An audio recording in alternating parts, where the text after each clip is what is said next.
So yun, magandang araw mga lods. So for today's video, ito yung ating part 2 na itatago. So meron tayong 100 peso bail. Ayan, so bagong bago po yan mga lods.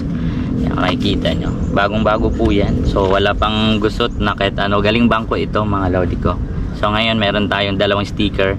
So ipapahanap natin to. So ito mga lodi, no, para sa mga taong maghahanap nito ay para lang ito sa mga followers natin na naniniwala at patuloy na sumusuporta sa atin. So ang video ito kasi mga lodi ay para lang to sa mga nakakaintindi na tao. So eto mga lods, no, para sa mga followers natin, meron na naman tayong iiwang bakas dito sa mismong Balayong Park mga lods.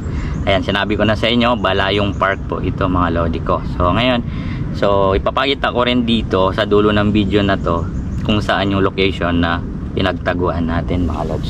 So nagmamatsyag lang tayo, no, dahil maraming mga nakapark dito, maraming mga tao dito mga lods sa mismong Balayong Park. So kaya nagtitsempo lang ako kung paano ko itatago itong ano natin, itong bakas natin dito sa Balayong mga lodi ko. So para sa ito 100 pesos lang to mga lods, no. So dami kasi nagsasabi na bakit daw hindi ko na lang ibigay ng diretsuhan. So ito mga lods ay challenge po para sa mga followers natin na patuloy na ano sa atin, sumusuporta mga lods.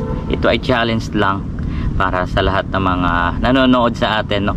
Ito ay paunahan lang talaga mga lods kung sino unang makakanood at unang makakuha ng tinatago natin mga lods. And syempre para po sa kanya ito yung challenge na to mga lodi, no. So sa lahat ng mga nag-aabang mga lodi, gusto ko na rin magpapasalamat dito sa video ito mga lods. Road to 50,000 followers na po tayo. So ngayon ay 46,000 followers na tayo mga lodi ko. So 4,000 left na lang, no? 4,000 followers na lang, 50k na tayo. So para sa mga solid followers natin, supporters natin, maraming salamat. So ngayon mas dadamihan pa natin ang iiwang bakas. So huwag kayong mag-alala mga taga South and North.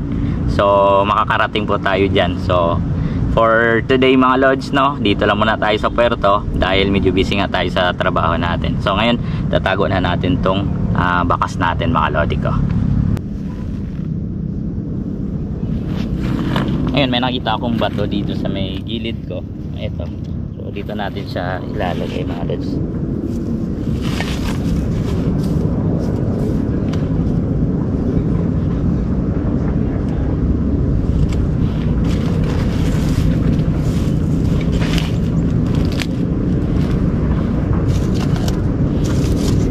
So dito ko siya nilagay mga lods. So tinakpan ko lang ng mga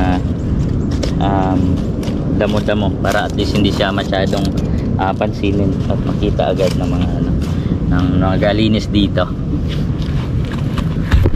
So dito mga lods, sa batong ito mga lods, meron akong nilagay yan dito sa may mismong bato na yan. Sa baba nito makikita niyo ito yan. So dyan ko nilagay pati yung sticker natin mga lods. So paunahan na lang po yan. So yan lang. So para naman sa makakakuha nito mga lodi ko, please lang mga lods, i-PM nyo naman ako na isang patunay na kayo mismo yung nakakuha ng pinapahanap nating bakas mga lods, para ma-post natin at mapakita natin na legit yung ginagawa nating iniiwang bakas. So yun lang sa mga followers natin. Ride safe po sa inyo lahat. Sa muli, this is Legendary TV na laging nagsasabi na ride safe lods. So ito mga lods yung parking area ng Balayong Park. Ayan. So kung napapansin nyo, kung alam mo to, puntahan mo na agad dito mga lods. Ayan. So sa mismong bato na yan mga lodi, dyan ko nilagay. So good luck mga lods.